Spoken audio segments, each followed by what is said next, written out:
my name is Emily Zorzonello, and this is my father, Peter. Hi, how you doing? And in today's video, we are going to be telling you part 4 to my anoxic brain injury. If you have not watched the brief summary in parts 1, 2, and 3, they will be linked down below in the playlist in the description box. I suggest that you watch it first so that this all makes sense to you. So we are gonna start this video back in Salem Hospital around Christmas time. So what happened around Christmas, like Christmas Eve, Christmas Day?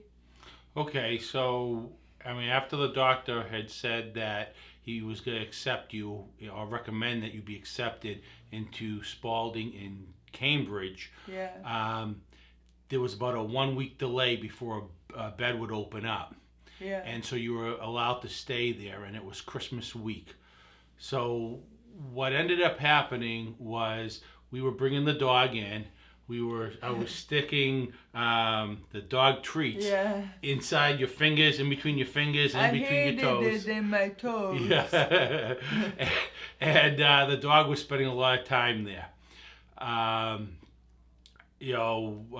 was having visitors like my uncle and his family had come to see me, and my then boyfriend and his mother, and I think it was just his mother with him, and they had come to see me. And what happened that day? Well, they ended up, it must have been a couple of days before Christmas, they wanted to wash your hair. So they asked for my hair. I'm in the hospital. The nurses and PCAs and assistants do their job. Why would they want to wash my hair? Well, they wanted to do something nice for you. So your mom and I left the room, and why did you leave the room? Because they wanted alone time. People wanted alone time. Yeah, but you're my parents. They can't kick you out of the room. I know that, but we try and be nice with him. We were trying to be accommodating. Accommodating? Yeah. Okay, and what happened? So they washed my hair, and I think his mother braided my hair over my ears, because I remember like feeling hair over my ears, and it was really bothering me. But at this point I couldn't move or talk or anything, but I slightly remember bits and pieces of what happened around this time. Well, also not related to the hospital, but at that point I ran out to get you a set. I didn't know what to get you for Christmas. Oh yeah. And I wanted to get you something for Christmas, so I ran out. You could have gotten me money. Money is king. I got you some earrings, and then I also got round earrings. Me and my brother have never gotten along growing up, and apparently I found this out once I came home. My brother even said, "Why would you get round earrings? They're old lady earrings." Well, anyhow, I wanted to get you something. They're pretty, and I'm grateful to have them, but I wouldn't have picked out that pair myself. Yeah, Merry Christmas. So, because I wanted to get you something for Christmas, all right, and I also wanted to get something for Christmas because I figured he'd be up there, and so I had your mom run out and get him something too. Yeah. And you guys had wrapped it or brought it to the hospital for him, right? Yes, wrapped it and brought it to the hospital and left it there. I think it was Christmas Eve. I ended up going up was it Christmas Eve or Christmas Day? Christmas Day, you were there all day and then left at around 6, you say? Christmas Day, I was there and your mom was there. We were there first thing in the morning. We gave you your gift. I couldn't see it. No, I didn't even know. But we put it in. You look beautiful. I appreciate it. I really do.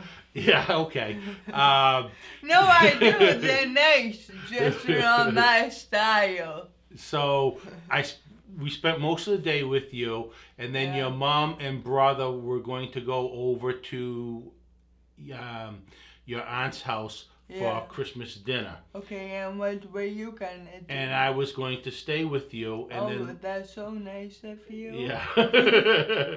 Then later that night, we joke around because, like, growing up and stuff, we've always joked around. So even though, like, what happened to me is unfortunate and kind of sad and, like, whatever, we are able to make jokes about it instead of just being sad and upset about what happened. So your mother and brother were going over to your aunt's house for dinner. On Christmas. Okay. And the three of us were going to meet up at my cousin's house probably around 6 or 7 o'clock at night. And the reason we were going to do that is that we wanted to come over on Christmas night around 7 o'clock. Why couldn't you be there when he was there? He wanted alone time with you. Why? What do you need alone time with an unresponsive person for? Well, you were responsive at that point. You could move your toes. And you could squeeze. I could move my toes. And you could squeeze your hand. So, but I don't know. He wanted alone time, so we wanted to give him alone time. I remember Mama saying that people were telling her that she was crazy to let him have alone time with me, right? Well, some people. Some of the people were. Yeah. But I left around 6 o'clock. Okay, and you left his gift where? I left his gift in your hospital room, and then. And he was supposed to come up around 7. He was supposed to come up around 7 o'clock. Okay. I got home and I really didn't feel like going over to my cousin's house. I was tired, so I just basically put my pajamas on, and that was the end of that. The next morning, I called to find out how you were last night. Yeah. And he said he didn't go.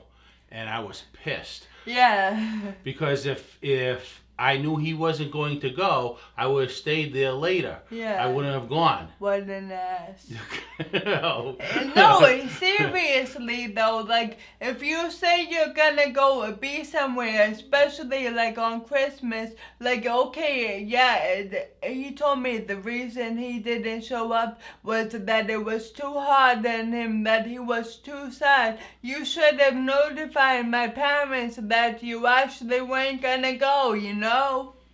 He told me that he didn't have a ride because He told me that he was too sad and felt too depressed or whatever and couldn't bear to see me that way or whatever. He could have taken an Uber, you know? Well, anyhow. Yeah. I was pissed when I found out, but it is what it is. You can't go back and change it. Yeah. So the good news though is that the next day they ended up moving you to Spalding at nighttime. Yes. Oh, it was at nighttime. I thought it was like around during the day. It was like around 4 or 5 o'clock. Oh.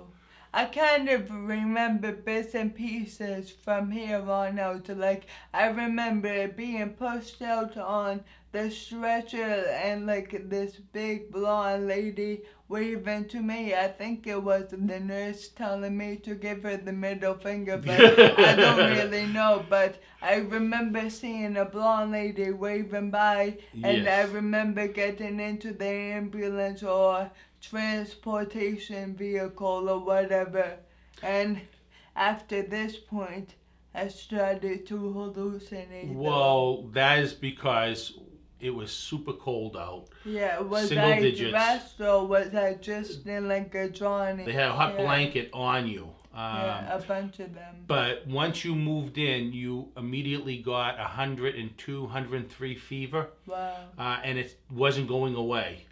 Did they say why? Was it an ear infection from his mother washing my hair? They don't know. They don't know why you had it. So. They actually sent your blood out to be tested after a couple days because it wasn't breaking. Oh, wow. So about how many days did I have the fever?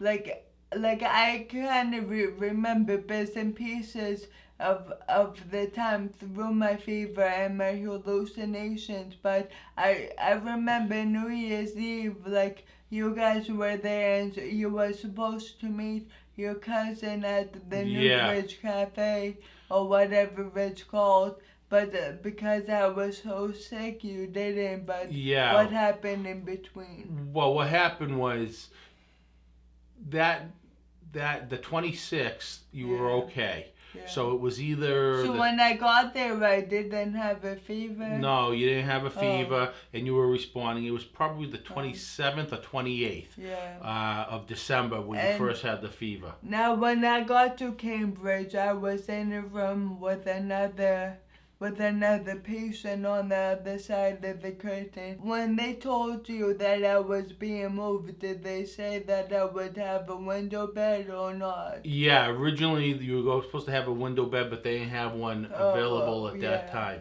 Okay. But, you know, during the next couple of days, the fever wasn't going down, so they sent your blood out. But was I doing therapy at this time?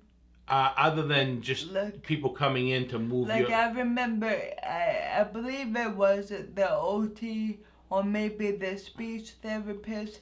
Somebody, they would always come in, like even the nurses, and try to ask me the date and who the president was. And at this point, they would give me options, and I would nod my head, eventually back up a couple steps. So these couple days, people would ask me to do things or ask me questions, and some of them would be like, open your mouth for yes, close your mouth for no, stick out your tongue for yes, don't stick out your tongue for no. But some people would switch it up, and some people would be like, close your eyes, and I kept getting confused. So at this point, I know for a fact I couldn't move my head, but I forced myself to learn to shake my head no and nod my head yes, because I couldn't deal with all the confusion. Yeah, they actually had on the whiteboard, they put, you know, to open your mouth for yes, I believe is what they did. Yeah. But and also at this time, I specifically remember laying in my bed and being able to clearly see my doctor's name written on the whiteboard in red expo marker. It said Doctor blah blah blah. And then one time, I specifically remember looking up at the clock and being able to tell the time. But after I really came to, I couldn't see any longer. So I'm not sure if I couldn't see the whole time, and these were just rare moments where I was able to see a little, or if my vision got worse because of the fever. So at this point, you still have a fever. Yeah. I'm bringing back and forth with me sometimes. Because he didn't have his license. Yeah, he did not have his license. Yeah. So I was bringing him back and forth. Would he come every time you came, or no, only some? Just sometimes. Okay. He would come once in a while. I remember a couple of occasions when I was at Cambridge. I was in 2 rooms.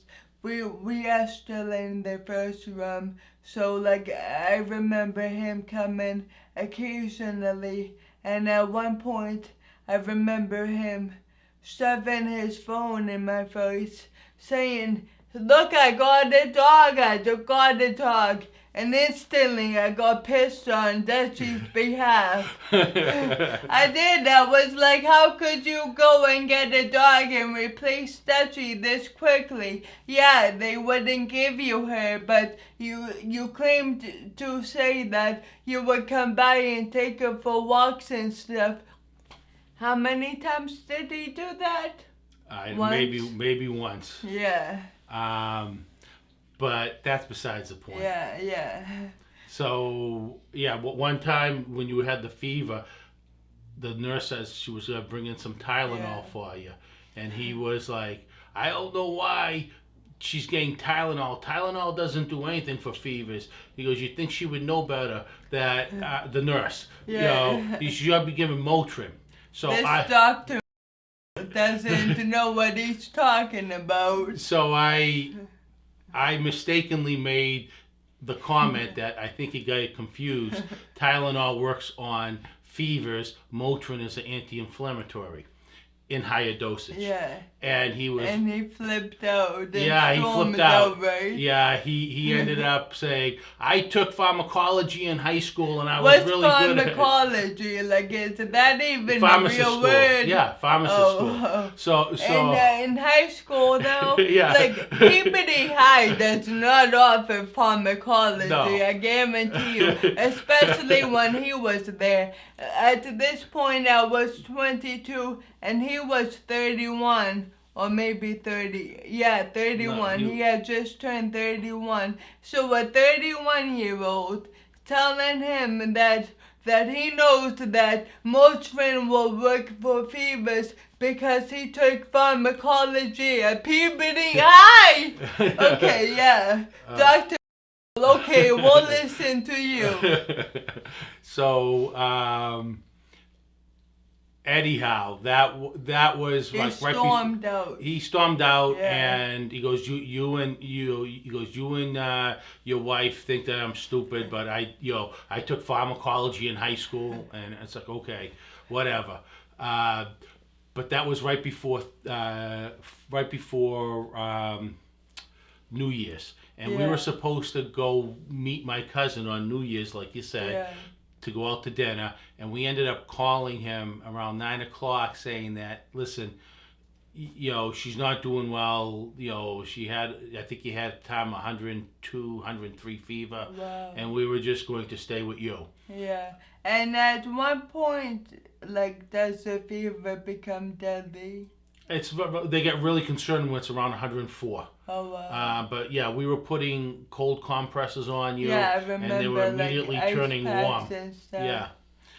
I was having crazy hallucinations at this time. I can't wait to tell you guys all about it in future videos. And then, like right after the first of the year, your fever broke. Yeah. And they ended up moving you to another room, Yeah, a private room. on January 4th, which is the day that I found out what really happened to me.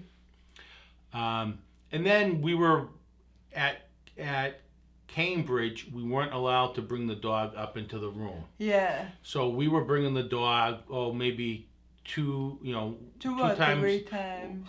I think I 2 times a wasn't week. there very long. I was there from December 26th until like January 17th or 18th. You were there for about 20 days. Yeah.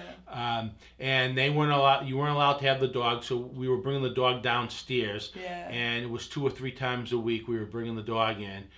And at this point, the nurses and aides would transfer me from my bed into my wheelchair using a Hoyer lift. Yep. And you were starting to do therapy, and you were doing physical therapy. I was starting to make small improvements, which I will tell you guys all about my improvements and therapy at a future video. And 2 other things happened 3 other things really in Cambridge. What?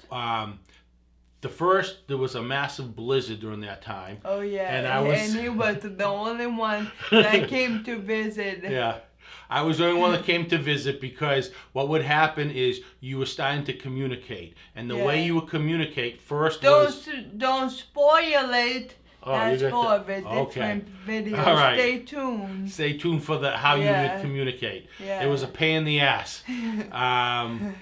But every time either him or my mom would come, I would get so excited because I was stuck not talking all day and all night. And once they came, I would communicate with them the whole time. The second thing that happened was it was a massive blizzard, and I was the only one to drive in. It took me probably an hour and a half to get there and an hour and a half to get home. When I was leaving, one of the nurses And was coming now- in, and she was like, "What are you doing here?" And now, like, normally when it's not a blizzard, it would take like 40-45 minutes, right? Yeah, depending upon when you go. Yeah. Because Without if it's traffic. Without traffic, it would probably take maybe half hour at the most. And so it took you an hour and a half. Hour and a half with 2 no hours. traffic. It just snow. Yeah. Wow, that's crazy. yeah. Things were coming. But it was the only way you could communicate. So Yeah. I wanted to make sure you'd be able to Yeah. talk that day. Let's see. What else happened during that period of time? You were starting to eat, but before you could eat, they would have you put like a thickening liquid in your... This thing was so nasty. inside your water or inside your apple juice, so it was like thick liquid so that you wouldn't Yeah, choke. it was nasty. And well, they actually told me that they thought that you preferred the thickening stuff. Well, every time that they would get there, they would try to mix it in there, and I'm over there shaking my head, no, don't put that awful stuff in. And they were sneaking me the liquid unthickened. Yeah. And one day they had a meeting with the therapist and the doctor. And the doctors about my progress and me moving to Charlestown. And the speech therapist told them that I liked the thick liquid. They said we could now start giving you non-thickened liquids, but that she thought that you liked it. You with the should thickened have liquids. said we've already been given her. No, I did not want to say that because I didn't want to get in trouble. Yeah, a goody two shoes over there. But yeah, so I mean those were the kind of things that happened during that period of time, and then by the end of the 20 days, you could do 3 hours of therapy. And So I got moved, which yeah. we will stop this video here. Thank you for coming on and sharing the parts of the story that I cannot physically remember myself. I remember being told these things, but I don't actually remember the events themselves. But from this point on, I fully remember and understand everything that happened. Thank you. Have a nice day. Bye. Bye now.